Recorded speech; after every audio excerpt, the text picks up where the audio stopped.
I think the reasoning as to why I got voted off and Harrison got voted off was just like, I just think it didn't even apply to us when it was being explained. I was just like, what are you talking about? Emily, thank you for taking the time to chat with me today. I really appreciate it. Thank you for having me. Of course, and I mean, we have a lot to talk about with your time on Love Island here, so let's just jump right into everything. First and foremost, you and Harrison were both dumped from the island at the same time. And so let's get into that decision there. Were you surprised by the Islanders' decision, first and foremost? I was so surprised that I got dumped from the island. Like that still has really been hard to come to peace with. Even now, I'm like literally at home and I'm like, I should be there right now. Like, I definitely don't think it was fair, but life's not fair, so whatever.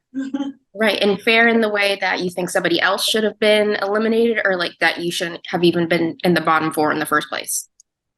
Me being in the bottom four, that's fine. Like, whatever. I know I was new, and it's harder to like become someone's like America's favorite when you just get there, and like whatever. So like that was fine, but I think the Islanders voting me off when that exact day they had like all voted that they would have chose Destiny was very confusing for me. On top of that, I just feel like, I mean, I love Destiny so much, but I just feel like me and then the other two girls in the bottom four, we were all in strong couples and we were also all willing to experience like other relationships outside of our couple. And I just had thought being in a couple was like a big factor as to going home. So I think the whole thing just confuses me. And then even speaking about what you said, their reasoning, which I was confused about too. I think it was Mike, and he mentioned, we're here to not exactly find love, but he said we're here to like test the relationships. And I was like, I don't really think Love Island is about testing relationships. It is about finding love and finding connections, which you and Harrison did. So can you speak a little bit about that statement there and the reasoning that they gave to you? I think the reasoning as to why I got voted off and Harrison got voted off was just like, I just think it didn't even apply to us when it was being explained. I was just like, what are you talking about? Because him and I were so strong and we like didn't need any outside like opinions. Like him and I just knew what we had was special. And then we also had such a mutual understanding of like, it is Love Island. So if someone else comes in that I was interested in, he was fully prepared for me to explore that and vice versa. And I wanted him to be able to explore someone because I think we both understood that like it was going to be really hard to find someone that compared to both of us. You know what I mean? Like we had such a strong thing. So I think the thing of like Mike saying that I wasn't willing to explore outside of my comfort zone, I was like, well, also I just got here. I haven't even had that opportunity. Like, hello. So the reasoning it wasn't accurate at all. So I basically, in my opinion, went home for no reason. So whatever. And I mean, kind of like what you were saying is that you and Harrison were not closed off, which seems to be like almost what the other Islanders were thinking when they made that decision. Like you guys weren't interested in getting to know other people. But I mean, like what you said, Mike was kind of the only other guy that even came in after you that you could have formed a connection with. So speaking about your relationship with Harrison, if somebody did come in, I mean, we had Casa Amor there, you would have been exploring other relationships in the villa?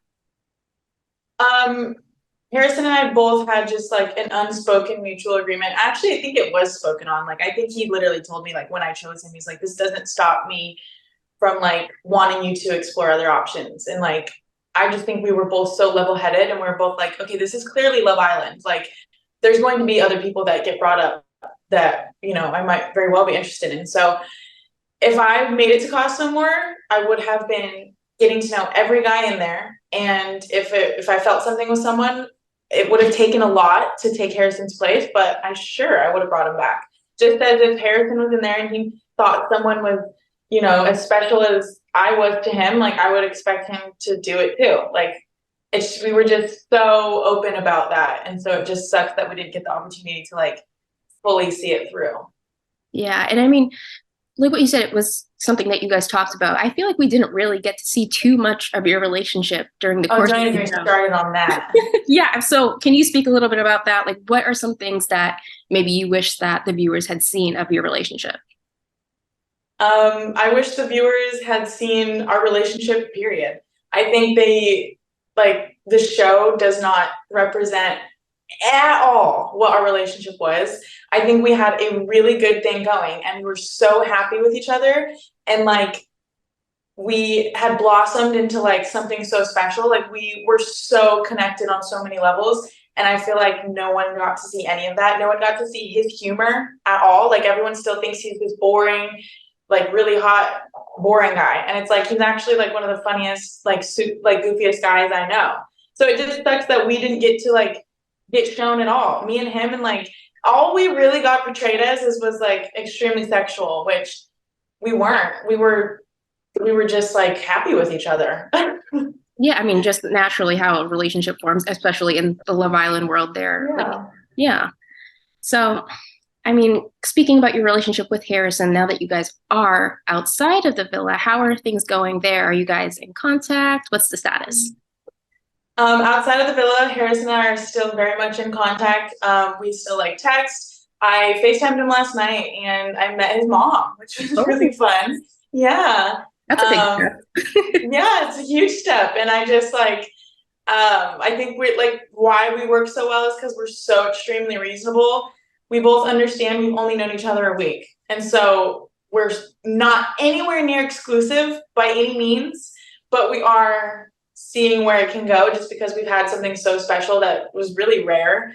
I know he's coming to the United States soon, so I should be seeing him soon. And yeah, I'm just excited to see where things go with him because he's just not like every other guy.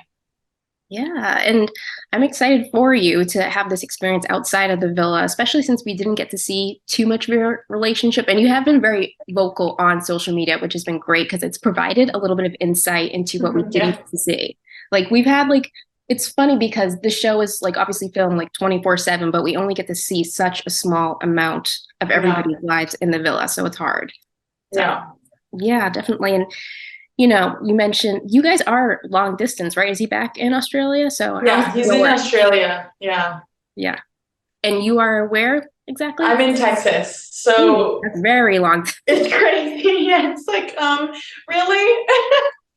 Was that something that you guys even talked about in the villa, or maybe you didn't even get a chance to at that point? So we definitely touched base on the fact that he lives in Australia, but he's like planning on moving to Miami. So that's the silver lining here is like, I'm like patiently waiting for something more in that, I guess, aspect of our relationship, because if he stayed in Australia, it's just, I couldn't do it. So yeah, I'm excited for him to come to Miami, and I'm excited for him to just come like soon for his like short trip just to see him and, you know, just see how things work out realistically in the real world. Because like we were just in a bubble of like, oh my God, Love Island. So like in the real world, you never know like, oh, are we actually compatible? So it's just exciting to see like, okay, we can take it the next step now.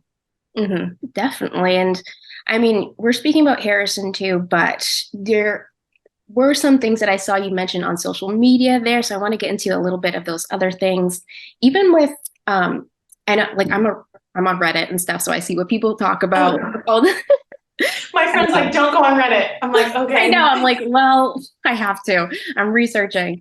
And I know in one of your, I think it was a TikTok live that you mentioned, you were speaking about all of the Islanders and stuff. But I know that somebody mentioned even too, like with Mike, there might have been a little bit of a tension there. So you can, what was that about? Because that's definitely something that we didn't get to see on the show. What was that?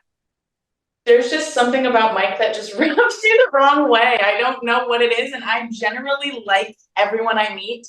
I just think he had something against me. I don't know what it was, but like it was, you can ask other people that are in the villa. You can ask Harrison. Like it was just an obvious thing that he just like, him and I just clashed. I don't know what it was. And then the fact that he was the one that stood up and like gave his speech about me, and I was like, okay, calm down. Don't freak out. Keep it cute. So there's something about Mike I don't like the guy. But was it anything specific? Like, did you guys have some kind of interact? Oh. I think my reasoning is mostly because he had so much to say about me and like so much to say about my relationship. And he was like, oh, well, you were coupled up with Harrison and attached to Harrison's hip all day. Like I never got a chance to talk to you. And I was like, well, sir, you were the bombshell. You were supposed to figure out a way to talk to me because I was a bombshell and I did the exact same thing. So it just rubbed me the wrong way that he had such a strong opinion on me and my relationship. And I was like, okay, but who are you? You've been here for 5 seconds. And then like, he kind of has like, his like personality is very like stoic and like kind of too cool, which I really liked when I first met him, but it's really easy to not like. Well, that will be something I definitely will have to ask him about too when he ends up. Do it. I want to know what he doesn't like about me. I want to know. I'll get the scoop for you. Okay. You know, in that same, I think it was that same like TikTok live, you were even talking about your relationship with Destiny, which is something that a lot of people have been talking about on social media. And you mentioned dealing with all of the talk on social media, especially in relation to that relationship. So can you speak a little about your friendship and then maybe kind of make up for people? I love talking about her. I love her. Like the whole like Emily versus Destiny thing was so actually blown out of proportion, so much so that it wasn't even a thing. Like in the villa, like her and I were always on good terms. Like we kept a very open communication. She treated me with nothing but respect when she had every opportunity to like, I don't know, make me feel like crap for like stealing Harrison and the recoupling and stuff. And she never did that. And I think I did the same with her. Like I kept it very open. I kept her in the loop as much as I wanted to. Like I obviously at a certain point I was like, okay, well this is now like, this is more, it means more to me than the surface level. Like, oh, I think he's cute. I'm going to talk to him. Like, you know, so I kept her very much in the loop and she's expressed to me that she was like thankful how respectful I was for how I handled everything, and like vice versa. Like her and I, that was just not a thing. Like we were actually, I left on extremely good terms with her, and like I liked her the entire time. Like she was like one of my favorite people there. So I'm like, okay, where is this coming from? Yeah, definitely. And I mean, thank you for clearing that up too, because I always see people on social media talking about this and that and the other. And I mean, we didn't get to see too much of your relationship. We also didn't get to see too much of your relationship with the other Islanders. So I think that really clears things up a little bit. Yeah. And yeah, as we're winding down here, is there anything else that you wanted to clear up on that front in that similar vein? Oh, I don't know. I think I hit the subject points pretty well. I can't shut up about stuff. So yeah, I think I did pretty good about touching base. I don't know. Okay, cool. I don't have many more things to talk about, I don't think. Not leaving with any regrets, anything like that? Oh, heck no. I have zero regrets. Like, I think I did the damn thing. That's why I'm like, fine, kick me out, because I did everything in my short period of time that I would have gone back and done exactly the same way. So that's nice to know. Yeah, for sure. And I love hearing that you're not leaving with any regrets. That's always amazing. And yeah. Thank you, Emily, for taking the time to chat with me about your experience. I'm loving your hair, by the way. I didn't get a chance to say that at the beginning. Thank you so much. Bringing the mermaid vibes. I love it. Thanks. Thank you so much for having me.